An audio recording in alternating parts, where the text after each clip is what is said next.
नमस्कार दोस्तों, मैं हूं रामेंद्र सिंह चौहान।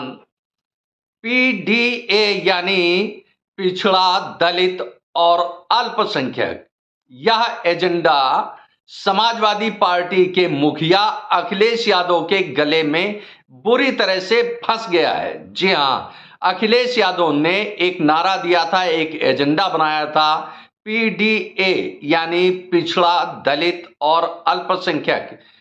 अखिलेश का यह दावा था कि इस एजेंडे के सहारे यानी पीडीए के सहारे ही वह 2024 का लोकसभा चुनाव जीत लेंगे। लेकिन अब यह पीडीए ही उनके गले में, या यूं कहें कि समाजवादी पार्टी के गले में बुरी तरह से फंस गया है।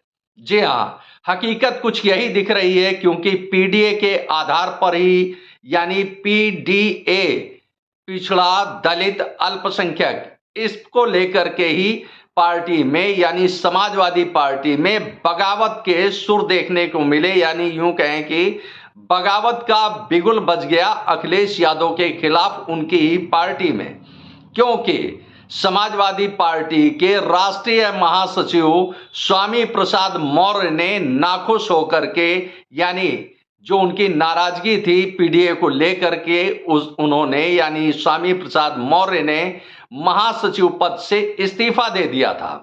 तो वहीं पीडीए का ही अनुपालन न करने में समाजवादी पार्टी को अपना दल कमेरावादी की नेता और समाजवादी पार्टी के सिंबल पर विधानसभा का चुनाव लड़कर के विधायक बनने वाली पल्लवी पटेल ने भी अखिलेश यादव को जमकर घेरा और कहा कि, यानी पल्लवी पटेल ने साफ तौर पर कहा कि समाजवादी पार्टी या अखिलेश यादव कहीं से भी पीडीए यानी पिछड़ा, दलित और अल्पसंख्यक का फार्मूला नहीं अपना रहे हैं, क्योंकि यदि फार्मूला अपना रहे होते तो राज्यसभा की 3 सीटों के लिए जो चुनाव होने जा रहे हैं उसके लिए पीडीए से ही प्रत्याशी लिए जाते। लेकिन समाजवादी पार्टी के मुखिया अखिलेश यादव ने श्रीमती जया बच्चन, आलोक रंजन, श्री रामजी लाल सुमन को टिकट दिया। अब उनकी यानी पल्लवी पटेल की नाराजगी यह है कि आखिर आलोक रंजन और जया बच्चन कहां से आते हैं, ना तो वह पीडीए में है, ना उनका कोई अपना राजनीतिक कैरियर है, यानी राजनीति के वह कोई प्रकांड पंडित नहीं है जो एक बड़ी विचारधारा को आयाम दे सके।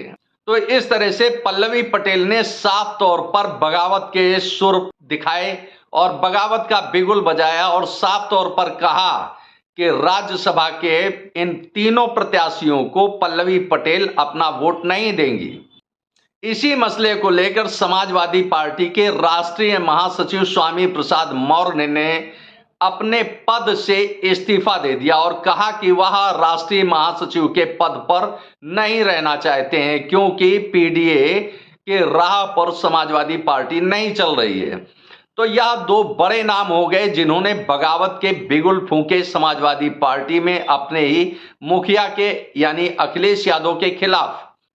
अब इसके बाद स्वामी प्रसाद मौर्य के एक अन्य समर्थक जो समाजवादी पार्टी में सचिव थे, के गौतम ने भी यह कहकर सचिव पद से इस्तीफा दे दिया कि उनको, जैसी कि के गौतम को उम्मीद थी कि समाजवादी पार्टी में उनको कोई बड़ी भूमिका मिलेगी, लेकिन बड़ी भूमिका यानी बड़ा पद नहीं मिला, जिससे क्षुब्ध होकर के गौतम ने अपने पद से इस्तीफा दे दिया। वह समाजवादी पार्टी के नेता स्वामी प्रसाद मौर्य के समर्थक यानी कट्टर और बड़े समर्थक माने जाते हैं। अब पीडीए को लेकर यही विराम नहीं लगा। पीडीए यानी पिछड़ा, दलित, अल्पसंख्यक, जैसा कि अखिलेश यादव बार बार कह रहे हैं और बार बार कहते रहे हैं कि पीडीए की बदौलत ही समाजवादी पार्टी 2024 का लोकसभा चुनाव फतेह करेगी। तो उनके राह में, उनके गले में यह पीडीए किस तरह से फंसा हुआ है, यह देख सकते हैं, समझ सकते हैं और महसूस कर सकते हैं। पीडीए यानी पिछड़ा, दलित, अल्पसंख्यक का फार्मूला केवल कहने के लिए समाजवादी पार्टी में रहा, असल में वह समाजवादी पार्टी में कहीं नहीं दिखता है। इसी को लेकर समाजवादी पार्टी के एक और महासचिव सलीम शेरवानी ने अपना इस्तीफा पत्र लिखकर समाजवादी पार्टी के मुखिया अखिलेश यादव को भेज दिया। सलीम शेरवानी बदायूं से 5 बार के सांसद हैं और समाजवादी पार्टी में महासचिव की हैसियत रखते थे और उनका अपना एक बड़ा कद था समाजवादी पार्टी में, लेकिन पीडीए का जो फार्मूला था उसे समाजवादी पार्टी ने नहीं अपनाया, जिससे क्षुब्ध होकर सलीम शेरवानी ने महासचिव पद से इस्तीफा दे दिया। साफ जाहिर है कि सलीम शेरवानी समाजवादी पार्टी में खुद को असहज महसूस कर रहे थे, लिहाजा उन्होंने समाजवादी पार्टी में महासचिव पद से इस्तीफा देना ही बेहतर समझा। जैसा कि सलीम शेरवानी का कहना है कि समाजवादी पार्टी में मुस्लिम अपने आप को बहुत बेहतर नहीं महसूस कर रहा है, बहुत असुरक्षित महसूस कर रहा है। सलीम शेरवानी का कहना है कि मुस्लिम केवल इतना चाहता है कि उसका सम्मान, उसकी गरिमा और वह उसकी इज्जत बनी रहे और गौरव के साथ, गर्व के साथ अपना जीवन जी सके, लेकिन समाजवादी पार्टी के मुखिया यानी अखिलेश यादव को यह भी गवारा नहीं है। मुस्लिम्स की यह मांग भी समाजवादी पार्टी के मुखिया अखिलेश यादव को अच्छी नहीं लगती, यानी बेहतर नहीं लगती है, जिसे वह स्वीकार नहीं करना चाहते हैं।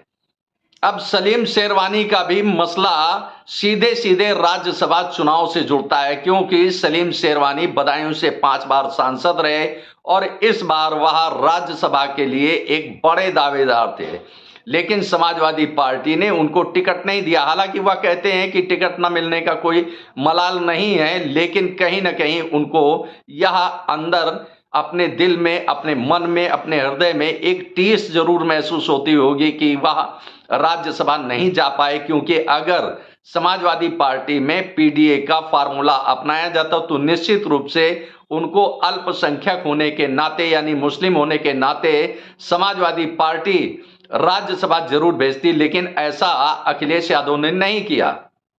अब सलीम शेरवानी का कहना है कि 2-3 हफ्ते में वह अपना राजनीतिक भविष्य तय करेंगे कि आखिर उनको समाजवादी पार्टी में रहना है या समाजवादी पार्टी छोड़नी है या किसी अन्य राजनीतिक दल में उनको जाना है।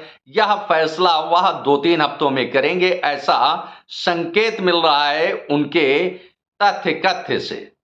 तो अब चाहे बात हो स्वामी प्रसाद मौर्य की या पल्लवी पटेल की या सलीम शेरवानी की, तो कहीं ना कहीं यह पीडीए यानी पिछड़ा दलित अल्पसंख्यक का जो फार्मूला था वह अखिलेश यादव के हाथ से पूरी तरह से खिसकता नजर आ रहा है। तो इस तरह से साफ तौर पर कह सकते हैं कि पीडीए यानी पिछड़ा दलित अल्पसंख्यक का जो एजेंडा था अखिलेश यादव का, यह एजेंडा अब उनके गले में ही फांस बनकर फंस गया है, यानी उनके गले में या अटक गया है। न अब उसे अखिलेश यादव निगल पा रहे हैं, न उगल पा रहे हैं। हालात कुछ ऐसे हैं कि अखिलेश यादव भले ही पीडीए यानी पिछड़ा दलित अल्पसंख्यक की बात कर रहे हों, लेकिन इसी मुद्दे को लेकर उनकी पार्टी में यानी समाजवादी पार्टी में बड़े पैमाने पर बगावत देखने को मिल रही है।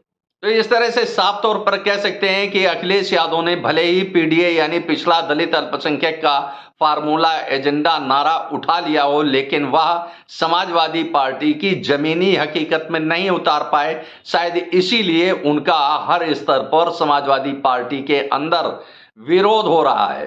तो ऐसे में आप सहज अनुमान लगा सकते हैं कि आखिर अखिलेश यादव 2024 के लोकसभा चुनाव में पीडीए यानी पिछड़ा दलित अल्पसंख्यक के एजेंडे को लेकर कितना आगे बढ़ पाएंगे और उनकी 2024 की लोकसभा चुनाव की नया किस प्रकार पार लगती है, यह देखना होगा।